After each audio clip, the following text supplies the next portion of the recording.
Imagine un instant que tu te retrouves dans une vieille librairie une après-midi de pluie. Tu n'as pas vraiment l'intention d'acheter quoi que ce soit. Tu déambules entre les rayons, tu laisses tes doigts effleurer les dos des livres et soudain quelque chose t'arrête. Ce n'est pas un titre spectaculaire, ce n'est pas une couverture brillante. C'est peut-être simplement une couleur, une texture, une odeur de papier vieilli et tu t'arrêtes. Tu prends le livre et parfois ce livre change quelque chose en toi. Voilà ce dont je voudrais te parler aujourd'hui. Ce moment infime. Ce détail que personne d'autre autour de toi n'a remarqué. Ce petit rien qui pour toi a tout changé, parce que dans nos vies, nous avons tendance à chercher les grandes révélations. Les tournants spectaculaires, les discours qui bouleversent, les crises qui transforment. Et nous oublions souvent que la vraie vie, la vraie psychologie, la vraie croissance intérieure, elle se joue dans les marges. Elle se joue dans les détails, dans ce que tu remarques quand les autres ne remarquent rien. Dans ce qui te touche quand les autres passent indifférents, dans ce qui t'agace, te réjouit, te fait arrêter au milieu d'une rue sans raison apparente. Ces détails, ils ne sont pas anodins, ils sont des fenêtres ouvertes sur ce que tu es vraiment. Je suis Christophe André, psychiatre et psychothérapeute, et depuis de nombreuses années, j'accompagne des hommes et des femmes dans leur chemin intérieur. Et l'une des choses qui me frappe le plus, c'est à quel point nous nous connaissons mal nous-mêmes. Non pas parce que nous sommes superficiels ou paresseux, mais parce que nous cherchons à nous comprendre à travers les grandes catégories, les grandes étiquettes, les grands événements, et nous passons à côté de ce que les détails de notre quotidien essaient de nous dire en permanence. Alors aujourd'hui, je voudrais t'inviter à ralentir, à écouter différemment, à regarder ta propre vie avec une attention nouvelle, pas pour te psychanalyser à tout prix, pas pour te coucher, mais pour te connaître un peu mieux. Pour comprendre ce que révèlent de toi les petites choses auxquelles tu accordes de l'importance ou au contraire celles que tu ignorais systématiquement. Ces voyages dans les détails, il est à la fois très simple et très profond, et je crois qu'il peut t'apporter quelque chose de précieux, quelque chose que les grandes théories ne t'apporteront pas toujours. Une forme d'intimité avec toi-même, alors installe-toi confortablement, prends le temps de respirer et laisse-moi t'accompagner pendant cette heure. Commençons par une observation qui peut sembler banale, mais qui est en réalité extraordinairement révélatrice. Chacun d'entre nous, au cours d'une même journée ordinaire, est exposé à des milliers de stimuli. Des sons, des images, des odeurs, des mots, des visages, des situations, et pourtant notre cerveau ne retient pas tout. Il ne peut pas tout retenir, il filtre, il sélectionne. Il choisit souvent à notre insu ce qui mérite notre attention et ce qui peut être ignoré. Et la question fascinante, celle que je te pose aujourd'hui, c'est celle-ci. Pourquoi toi, tu remarques ce que tu remarques ? Pourquoi dans une conversation animée, tu es le seul à avoir entendu la légère hésitation dans la voix de ton ami ? Pourquoi dans un paysage magnifique, ton regard s'est posé non pas sur la montagne majestueuse, mais sur le petit sentier qui disparaît dans la forêt ? Pourquoi, dans une fête joyeuse, tu as remarqué l'enfant assis dans un coin qui regardait les autres jouer sans participer? Ces choix ne sont pas du hasard, ils sont toi. Ils sont la signature de ta sensibilité, de ton histoire, de tes valeurs, de tes blessures, de tes désirs les plus profonds. La psychologie contemporaine nous enseigne quelque chose de fondamental, nous ne percevons pas le monde tel qu'il est, nous le percevons tel que nous sommes. Nos émotions, nos expériences passées, nos croyances sur nous-mêmes et sur les autres, tout cela colore notre perception de la réalité de manière constante et souvent invisible. Et c'est là que les détails deviennent précieux, parce qu'ils sont des révélateurs, ils nous montrent discrètement mais fidèlement qui nous sommes à l'intérieur. Laisse-moi te donner un exemple. J'ai travaillé pendant de nombreuses années avec des personnes souffrant d'anxiété. Et l'une des choses les plus frappantes que j'ai observées, c'est que les personnes anxieuses ont une capacité extraordinaire à détecter les signaux de danger. Dans une pièce pleine de monde, elles repèrent immédiatement la personne qui semble contrariée. Dans une conversation, elles captent la légère tension dans un silence. Dans un projet professionnel, elles anticipent tous les scénarios d'échec possibles avec une précision redoutable. Est-ce une faiblesse? Et non, c'est une hypervigilance. C'est un système de perception qui a été à un moment de leur vie absolument nécessaire pour survivre, pour s'adapter, pour protéger quelque chose de précieux. Que ces personnes remarquent ce à quoi elles font attention révèle non pas un défaut de caractère, mais une histoire, une façon d'avoir appris à être dans le monde. Et inversement, j'ai connu des personnes extraordinairement optimistes, capables de trouver quelque chose de beau ou d'intéressant dans presque toutes les situations. Et ce qu'elles remarquent, elles aussi parlaient d'elles. Elles prient parfois après de grandes épreuves à chercher activement ce qui nourrit plutôt que ce qui épuise. Ce que tu remarques, c'est ton histoire qui te parle. C'est ta façon d'être au monde qui se manifeste. Maintenant, j'aimerais aller un peu plus loin parce que les détails ne parlent pas seulement de notre passé, ils parlent aussi de nos valeurs les plus profondes. Et cette dimension-là est particulièrement belle à explorer. Pense à ce qui t'émeut, vraiment. Pas ce que tu penses devoir trouver beau ou touchant, mais ce qui concrètement dans ta vie de tous les jours te fait monter les larmes aux yeux, te fait ressentir quelque chose de chaud dans la poitrine, te fait t'arrêter. Pour certains, c'est la justice. Ils peuvent être profondément bouleversés par une petite injustice apparemment anodine, une personne âgée à qui on ne laisse pas la place dans le métro, un enfant qu'on gronde injustement. Pour d'autres, c'est la beauté. Ils s'arrêtent devant la lumière du soir sur un mur, devant la perfection d'une mélodie, devant la grâce d'un geste. Pour d'autres encore, c'est la connexion humaine. Ils sont touchés aux larmes par deux inconnus qui se sourient dans la rue, par une marque de tendresse entre des vieillards, par la solidarité entre des gens qui ne se connaissent pas. Ces émotions que suscitent les détails, elles sont des boussoles. Elles t'indiquent ce qui compte vraiment pour toi, pas ce que tu as décidé intellectuellement qui devrait compter, mais ce qui compte dans les profondeurs de ton être, et c'est une information précieuse, parce que souvent nous vivons des vies qui ne sont pas tout à fait alignées avec ces valeurs profondes. Nous faisons des choix par obligation, par peur, par habitude, par conformité sociale. Et puis un détail nous rappelle à l'ordre. Un détail nous dit « Eh, n'oublie pas qui tu es vraiment ». J'ai connu une femme, appelons-la Marie, qui travaillait dans la finance depuis une quinzaine d'années, une carrière brillante, un salaire confortable, une reconnaissance professionnelle indéniable. Et pourtant, elle venait me voir parce qu'elle se sentait vide. Épuisée d'une façon qu'elle ne comprenait pas. Elle dormait bien, elle mangeait bien, sa vie objective semblait parfaite. Mais quelque chose ne tournait pas rond. Au cours de nos conversations, j'ai commencé à lui demander de me parler des moments de sa semaine où elle se sentait vivante. Et elle m'a décrit des choses qui n'avaient rien à voir avec son travail. Elle me parlait du moment où elle aidait sa voisine âgée à porter ses courses. Du moment où elle lisait une histoire à son neveu et inventait des voix différentes pour chaque personnage, du moment où elle cuisinait pour des amis et regardait leur visage s'illuminer en goûtant. Ces détails, ces petits moments, ils lui disaient quelque chose d'essentiel. Il lui disait que sa vraie joie était dans le soin, dans la créativité, dans la relation. Et que son travail, aussi brillant soit-il, ne lui offrait presque aucune de ces choses. Les détails qui nous touchent sont souvent des appels à revenir à nous-mêmes. Si ce que tu entends aujourd'hui résonne avec quelque chose en toi, je t'invite à laisser un like et à t'abonner à cette chaîne. C'est une façon de continuer ce chemin ensemble et ça m'aide aussi à continuer à partager ces réflexions avec le plus grand nombre. Continuons, parce que les détails ne parlent pas seulement de ce qui nous touche. Ils parlent aussi de ce qui nous agace. Et cette dimension-là est peut-être encore plus révélatrice parce que nous avons tendance à la minimiser, à la cacher, à en avoir honte. Qu'est-ce qui t'irrite, toi ? Qu'est-ce qui te fait perdre patience de façon peut-être disproportionnée et qu'est-ce qui te dérange dans les comportements des autres, dans les situations de la vie quotidienne, dans les petites contrariétés du monde ? Je ne te pose pas cette question pour te faire culpabiliser, je te la posais parce que nos irritations sont des miroirs, elles nous montrent nos zones sensibles. Et ces zones sensibles, elles méritent d'être comprises avec bienveillance, pas jugées. Voici quelque chose que j'observe souvent dans ma pratique. Les choses qui nous agacent le plus chez les autres sont fréquemment des choses que nous nous interdisons à nous-mêmes.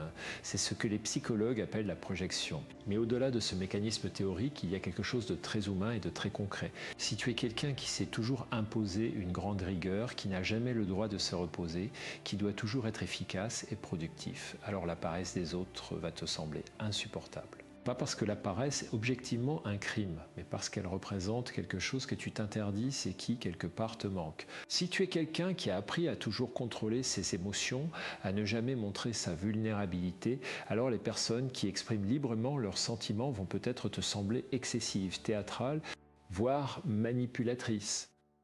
Pas parce qu'elles le sont objectivement, mais parce que leur liberté émotionnelle touche quelque chose en toi que tu as dû réprimer. Nos irritations sont des pistes. Elles nous disent « regarde ici ». Il y a quelque chose à comprendre, il y a peut-être quelque chose à libérer. Il y a un homme que j'ai accompagné, appelons-le Thomas, qui était profondément agacé par les gens qui arrivaient en retard. Pas légèrement agacé, vraiment irrité, parfois hors de lui. Et quand on a exploré ensemble cette réaction, on a découvert quelque chose d'intéressant. Thomas avait grandi dans une famille où il fallait toujours être disponible pour les autres, toujours sacrifier ses propres besoins, toujours être là quand on l'appelait. Et il avait intégré cette règle si profondément qu'il ne pouvait pas imaginer la transgresser. La ponctualité, pour lui, était devenue le symbole de ce respect absolu de l'autre, de ce sacrifice de soi. Quand quelqu'un arrivait en retard, ce n'était pas seulement une impolitesse, c'était dans sa psychologie profonde une personne qui s'accordait une liberté qui s'était toujours refusée. Et ça, c'était insupportable. Une fois qu'il a compris ça, quelque chose a changé. Pas du jour au lendemain, mais progressivement, il a commencé à se donner aussi un peu de cette liberté, à s'accorder le droit d'être parfois imparfait, parfois en retard, parfois prioritaire sur ses propres besoins. Et bizarrement, les retards des autres ont commencé à le déranger beaucoup moins. Nos irritations, quand on les écoute avec curiosité plutôt qu'avec honte, peuvent devenir des portes vers une plus grande liberté intérieure. Maintenant, j'aimerais aborder quelque chose qui me tient particulièrement à cœur. C'est la question des détails dans nos relations. Parce que c'est là peut-être que les détails sont les plus révélateurs et les plus importants. Dans une relation, qu'elle soit amoureuse, amicale ou familiale, les grands moments comptent, bien sûr. Les grandes déclarations, les grandes crises, les grandes réconciliations. Mais ce qui fait vraiment la qualité d'une relation, ce qui la nourrit ou l'érode au quotidien, c'est l'accumulation de milliers de petits détails, un regard au moment juste, un geste qui montre qu'on a pensé à l'autre. Une question posée avec une vraie curiosité, un silence qui n'est pas un vide mais une présence, une attention portée à ce que l'autre n'a pas dit mais qui transparaît dans son expression. Le chercheur américain John Gottman, qui a consacré sa carrière à l'étude des couples, a montré quelque chose de fascinant. Il peut prédire avec une précision remarquable si un couple va durer ou s'est séparé simplement en observant quelques minutes d'interaction entre les deux partenaires. Et ce qu'il observe, ce ne sont pas les grandes disputes, les grandes trahisons, ce sont des micro-expressions, des micro-comportements, des détails. Est-ce que l'un tourne les yeux au ciel quand l'autre parle ? Est-ce que l'un répond à la tentative de connexion de l'autre ou l'ignoraire ? Est-ce qu'il y a dans les échanges ordinaires une chaleur de fond, même légère ? Ces détails, accumulés sur des mois et des années, construisent ou détruisent nos relations bien plus sûrement que les grands drames. Et ce que nous remarquons dans nos relations, ce à quoi nous sommes sensibles, parle aussi de nous. Certains sont extraordinairement attentifs aux signaux de rejet. Ils captent immédiatement la légère distance dans la voix de l'autre, les messages un peu plus courts que d'habitude, le regard qui ne les cherche pas, et cette hypersensibilité, encore une fois, a une histoire. Elle parle souvent d'une peur de l'abandon, d'une blessure ancienne qui a appris au système nerveux à être constamment aux aguets. D'autres sont particulièrement sensibles aux signaux de contrôle ou d'emprise. Ils réagissent très fortement à toute forme de directive, même douce, même bienveillante. Et cette sensibilité parle souvent d'une histoire où leur autonomie a été compromise, où ils ont dû se battre pour exister. Comprendre ce à quoi tu es sensible dans tes relations, c'est comprendre quelque chose d'essentiel sur ta façon d'aimer et d'être aimé. Je me souviens d'une femme, appelons-la Isabelle, qui venait me voir parce qu'elle avait du mal à maintenir des relations amoureuses durables. Elle était intelligente, sensible, généreuse.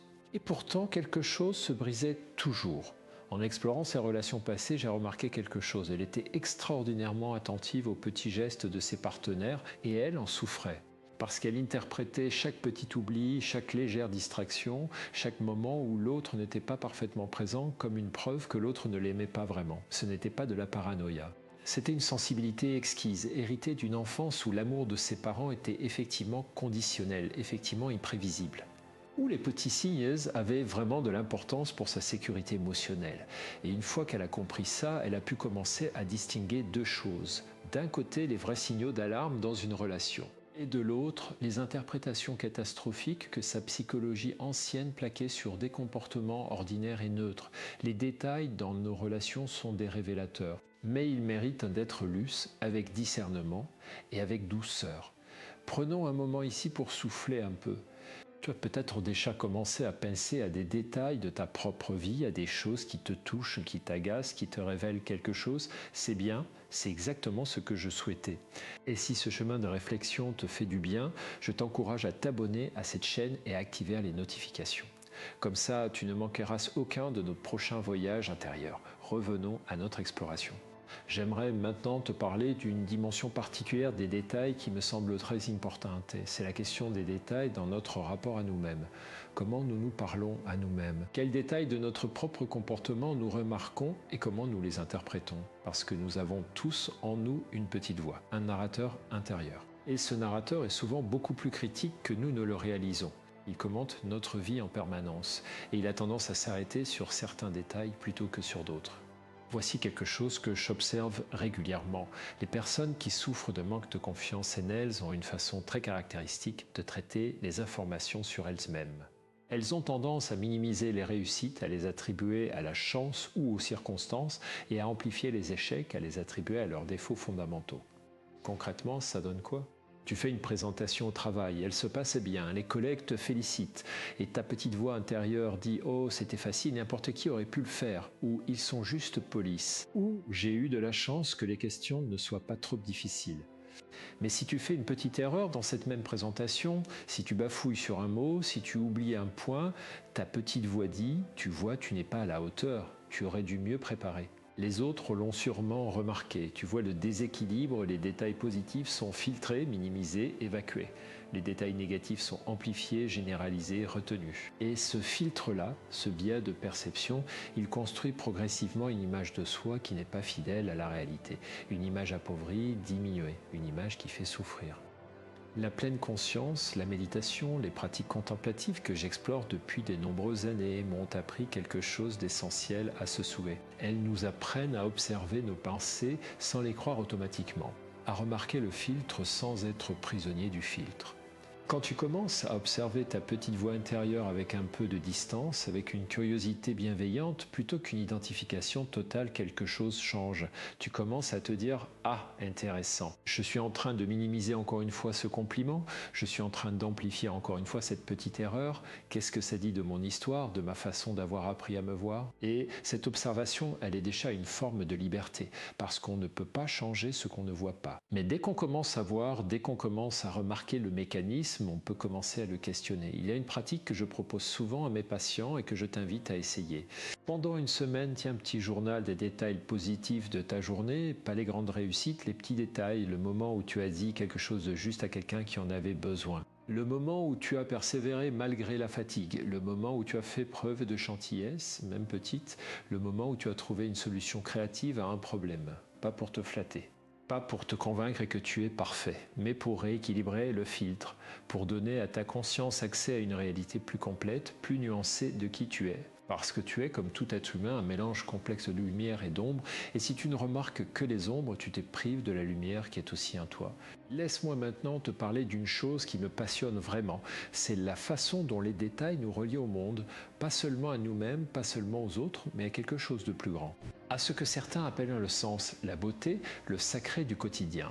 Il y a un philosophe français que j'aime beaucoup, Gaston Bachelard, qui a écrit des choses magnifiques sur ce qu'il appelait la poétique de l'espace. Il montrait comment les petits détails d'un lieu, l'angle d'une fenêtre, la façon dont la lumière entre dans une pièce, l'odeur d'une cave ou d'un grenier, peuvent nous transporter dans des espaces intérieurs immenses. Comment le petit peut contenir le grand? Et je crois que c'est une vérité profonde sur l'expérience humaine. Les moments de grâce, les moments où nous nous sentons vraiment vivants, vraiment présents, vraiment reliés à quelque chose qui nous dépasse, et ces moments arrivent rarement lors des grandes occasions. Ils arrivent dans les détails, dans le goût du premier café du matin, dans la façon dont ton enfant prononce encore mal certains mots et que tu sais que bientôt il les dira correctement et tu en seras à la fois fier et nostalgique. Dans la lumière d'un soir d'automne sur les feuilles qui tombent, dans une phrase d'un livre qui dit exactement ce que tu ressentais sans pouvoir l'exprimer. Ces moments de grâce dans les détails, ils sont disponibles presque en permanence, mais nous ne les voyons pas toujours parce que nous sommes dans notre tête, parce que nous sommes dans le passé ou dans le futur, parce que nous courons après quelque chose qui nous semble plus important. La pleine conscience, encore une fois, nous invite à revenir à ça, à habiter le présent, à laisser les détails du moment présent nous toucher vraiment, pas de façon forcée ou performative, mais avec une disponibilité, une ouverture. Et quand on commence à développer cette disponibilité et quelque chose de remarquable se produit, la vie ordinaire devient extraordinairement riche. Pas parce qu'elle a changé objectivement, mais parce que notre façon de la percevoir a changé, parce que nous avons appris à recevoir ce qu'elle nous offre à chaque instant. J'ai eu une période de ma vie où j'étais très fatigué, pas physiquement, mais intérieurement une forme d'épuisement de sens, si tu veux. Et c'est la pratique de l'attention aux détails qui m'a aidé à retrouver quelque chose d'essentiel. Pas en cherchant de grandes révélations, mais en commençant à remarquer vraiment les petites choses.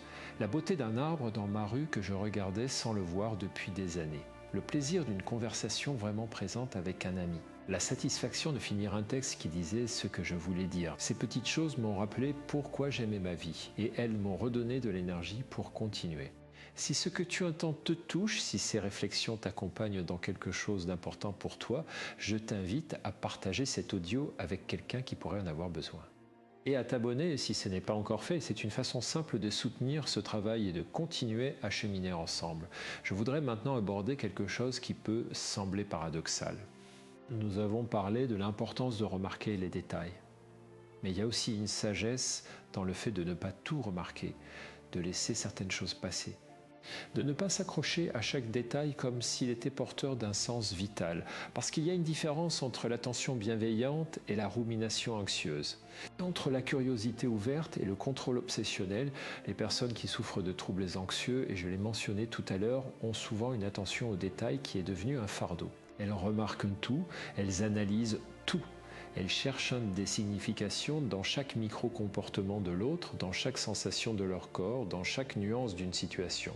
Et cette hyper-attention, au lieu de les aider à mieux comprendre leur vie, les épuise et les paralyse. Il y a une belle métaphore que j'utilise parfois. Imagine que ton attention soit une lampe de poche dans une pièce sombre.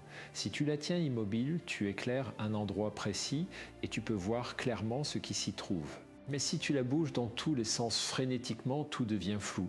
Tu ne vois plus rien clairement, tu n'as que des éclairs, des fragments, une impression de chaos. L'attention saine, c'est une lampe de poche qu'on tient avec douceur, qu'on oriente avec intention, qu'on pose sur ce qui mérite vraiment d'être vu et qu'on laisse parfois se reposer dans l'obscurité bienveillante. Apprendre à distinguer les détails qui méritent notre attention de ceux qui peuvent être laissés de côté, c'est une forme de sagesse pratique. Et cette sagesse s'apprend, elle ne vient pas naturellement pour tout le monde, mais elle est accessible. Une façon de la développer, c'est de se poser régulièrement cette question simple. Est-ce que ce détail auquel je m'accroche m'aide à comprendre quelque chose d'utile ? Ou est-ce qu'il alimente une spirale de pensée qui me fait souffrir sans m'apporter d'informations réelles? Si un ami m'a envoyé un message un peu plus court que d'habitude, est-ce un signal que quelque chose ne va pas entre nous? Ou est-ce qu'il était simplement pressé? Est-ce que mon inquiétude à ce sujet m'aide à prendre soin de la relation ou est-ce qu'elle me fait simplement souffrir inutilement? Ces questions ne sont pas toujours faciles à répondre. Mais le fait de les poser, de prendre un moment pour distinguer l'information utile de la rumination anxieuse, c'est déjà un grand pas. Et parfois la réponse la plus sage est simplement « je ne sais pas ce que ce détail signifie » et c'est correct, je peux vivre avec cette incertitude. Je n'ai pas besoin de résoudre chaque énigme de ma vie relationnelle ou de ma vie intérieure pour avancer. Cette capacité à tolérer l'incertitude, à laisser certaines questions sans réponse est une forme de santé psychologique très importante et elle libère une énergie considérable pour ce qui compte vraiment. Parlons maintenant d'un aspect que je trouve particulièrement beau et que j'ai envie de partager avec toi. C'est la façon dont nos détails préférés, ceux qui nous touchent, ceux qui nous réjouissent, ceux qui nous font nous sentir vivants, peuvent devenir des guides pour construire une vie qui nous ressemble. Nous vivons dans une époque où les modèles de réussite sont très standardisés. La carrière brillante, la maison parfaite, le corps idéal, les vacances spectaculaires, la vie Instagrammable. Et face à ces modèles, beaucoup de personnes se sentent inadéquates, insuffisantes, en retard sur un programme qu'elles n'ont pourtant jamais choisi. Mais si on écoute les détails, si on fait vraiment attention à ce qui nous rend vivants, on découvre souvent que notre chemin de bonheur est beaucoup plus personnel, beaucoup plus singulier, beaucoup plus discrépeux être que ces grands modèles. Je pense à un homme que j'ai accompagné, appelons-le Julien, qui avait tout fait pour ressembler au modèle de réussite de son milieu. Les études brillantes, le poste à responsabilité, les voyages exotiques. Et il était malheureux, profondément, inexplicablement malheureux. Et en explorant ensemble ce qui le rendait vraiment vivant, on a découvert des choses très simples. Il adorait cuisiner des plats longs et complexes le week-end. Il aimait passionnément la botanique, les plantes, les jardins. Il était heureux quand il pouvait expliquer quelque chose à quelqu'un qui ne comprenait pas encore. Ces détails de joie, ces petites choses qui l'allumaient de l'intérieur, ils lui ont montré un chemin. Pas du jour au lendemain, mais progressivement, il a réorganisé sa vie pour y faire plus de place à ces choses-là. Il a commencé à donner des cours de cuisine le week-end. Il a aménagé un jardin. Il a cherché dans son travail les occasions d'enseigner plutôt que de simplement gérer. Sa vie n'était pas devenue spectaculaire au sens extérieur du terme, mais elle était devenue sienne, elle était devenue vraie. Les détails de notre joie sont des cartes au trésor. Ils nous montrent où est notre vie à nous. Pas la vie que les autres ont décidé que nous devrions vouloir, mais la vie qui nous correspond vraiment. Et ça, c'est une découverte qui peut changer tout. Je voudrais maintenant te parler d'un dernier aspect des détails qui me semble fondamental. C'est leur rôle dans la résilience, dans notre capacité à traverser les épreuves et à nous en relever. Les grandes épreuves de la vie, les deuils, les séparations, les maladies, les échecs importants, elles nous confrontent à une question existentielle profonde. Comment continuer? Comment trouver la force? Comment ne pas se laisser submerger? Et ce que j'ai observé chez les personnes qui traversent ces épreuves avec une certaine grâce, ce n'est pas qu'elles ont une force surhumaine ou une philosophie parfaite. C'est souvent qu'elles ont appris à s'accrocher aux petits détails, aux petites choses qui continuaient à avoir de la valeur même quand le monde s'est effondré. Un patient qui traversait un deuil très difficile m'a dit un jour quelque chose que je n'oublierai jamais. Il m'a dit: ce qui m'a aidé à tenir, c'est que chaque matin, je regardais par ma fenêtre et je voyais un arbre. Et cet arbre était là. Il était toujours là, il était beau. Et ça me disait que quelque chose continuait, que la vie continuait, que je pouvais aussi continuer un arbre, un détail, et pourtant un ancrage vital. Dans les moments de grande détresse, notre capacité à remarquer les petites choses qui sont encore bonnes, encore belles, encore présentes, est une ressource psychologique considérable. Les chercheurs en psychologie positive l'ont montré à travers de nombreuses études. La gratitude, l'attention aux petites joies, la capacité à remarquer les détails positifs, même dans les périodes difficiles, tout cela contribue significativement à la résilience. Ce n'est pas de l'optimisme béat. Ce n'est pas de la négation de la souffrance, c'est une façon de maintenir vivant en soi un fil de connexion avec ce qui est encore bon, encore réel, encore précieux. Et ce fil, même fin, peut nous empêcher de sombrer complètement. J'ai développé une pratique personnelle que j'appelle la gratitude des détails. Chaque soir, avant de m'endormir, je prends quelques minutes pour me souvenir de 3 petites choses de la journée qui ont été bonnes. Pas les grandes réussites, les petits détails. Une conversation qui a eu de la chaleur, un moment de silence agréable, une phrase luée qui m'a nourri, un rayon de soleil au bon moment. Cette pratique, au fil du temps, a changé quelque chose dans ma façon de vivre mes journées. Parce que quand tu sais que le soir, tu vas chercher ces petits trésors, tu commences à les remarquer pendant la journée. Tu commences à vivre avec une antenne légèrement différente, une antenne tournée vers le bien, le beau, le bon, et progressivement ta façon de percevoir ta vie change, pas parce que ta vie a changé objectivement, mais parce que tu as appris à voir ce qui était là depuis le début et que tu ne remarquais pas. Nous approchons maintenant de la fin de ce voyage ensemble. Et avant de conclure, je voudrais te laisser avec quelques réflexions qui me semblent essentielles, des choses que j'espère que tu pourras emporter avec toi. La première, c'est ceci.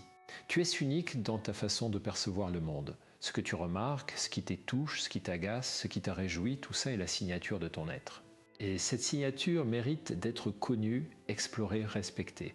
Pas chougée, pas comparée à celle des autres, mais simplement reconnue comme la façon particulière dont tu es au monde. La deuxième réflexion, c'est que tes détails préférés, ceux qui t'allument de l'intérieur, sont des guides précieux. Ils te montrent ce qui compte vraiment pour toi. Et même si tu ne peux pas tout changer dans ta vie immédiatement, tu peux commencer à leur faire plus de place, progressivement, doucement, avec patience. La troisième, c'est que tes irritations et tes zones sensibles méritent d'être explorées avec curiosité plutôt qu'avec honte. Elles ne sont pas des défauts, elles sont des traces de ton histoire. Et comprendre ton histoire, c'est te libérer un peu de ces contraintes. La quatrième réflexion, c'est que l'attention aux détails est une pratique, comme la méditation, comme le sport, comme n'importe quelle compétence. Elle se développe avec le temps, elle demande une intention, elle demande de la régularité et elle apporte des fruits qui s'accumulent doucement mais profondément, et la cinquième peut-être la plus importante. Les détails de ta vie ordinaire sont extraordinaires, pas dans le sens spectaculaire du terme, mais dans le sens de ce qui est extra au-delà de l'ordinaire, dans le sens de ce qui déborde de sens, de beauté, d'humanité si tu acceptes de t'y arrêter. Ta vie est déjà pleine de trésors, certains sont cachés dans les plis du quotidien. Dans les moments que tu traverses sans les voir, dans les petites joies que tu minimises, dans les connexions que tu prends pour acquises, dans les beautés que tu ne remarques plus parce qu'elles sont là depuis trop longtemps. Je t'invite à les chercher, pas de façon obsessionnelle, pas de façon forcée. mais avec une douceur, une ouverture, une disponibilité nouvelle. Commence peut-être ce soir. Avant de t'endormir, pose-toi cette question simple. Quel détail de ma journée mérite que je m'y arrête un instant ? Qu'est-ce qui dans ma journée a été bon, beau, vrai, touchant, même légèrement ? Et laisse la réponse venir. Elle viendra, elle vient toujours. Parce que la vie, même dans ces jours les plus gris, nous offre toujours quelque chose, un détail, une petite lumière, un moment qui valait la peine. Je t'ai accompagné pendant cette heure dans une exploration que j'espère avoir été utile pour toi. Nous avons parlé de ce que nos détails révèlent de nous, de nos sensibilités, de nos valeurs, de nos blessures, de nos joies. Nous avons parlé de la façon dont les détails parlent dans nos relations, dans notre rapport à nous-mêmes, dans notre connexion au monde. Et nous avons parlé de leur rôle dans la résilience, dans la construction d'une vie qui nous ressemble vraiment. Ce chemin de l'attention aux détails, c'est un chemin de toute une vie. On ne le finit jamais. On n'arrive jamais à une destination définitive, mais chaque pas sur ce chemin nous rapproche un peu plus de nous-mêmes, un peu plus de la vie que nous voulons vraiment vivre, un peu plus de ce que nous sommes vraiment. Et c'est un voyage qui en vaut la peine, je le crois profondément, je le vois dans ma pratique, dans ma vie personnelle, dans les témoignages des personnes que j'accompagne. L'attention aux petites choses change vraiment quelque chose. Elle transforme la façon dont on habite sa propre existence. Alors prends soin de toi, prends soin des petits détails de ta vie. Et souviens-toi que dans chaque détail, il y a quelque chose de toi, quelque chose qui mérite d'être vu, reconnu, accueilli avec bienveillance. Merci de m'avoir accompagné jusqu'ici. Si ce contenu t'a été utile, si ces réflexions ont allumé quelque chose en toi, je t'invite à t'abonner à cette chaîne et à partager cet épisode avec quelqu'un qui pourrait en avoir besoin. Peut-être un ami qui traverse une période difficile, peut-être quelqu'un qui cherche à mieux se comprendre, peut-être simplement quelqu'un que tu aimes et à qui tu veux offrir un peu de douceur et de réflexion. On se retrouve dans le prochain épisode et d'ici là, je te souhaite de beaux détails.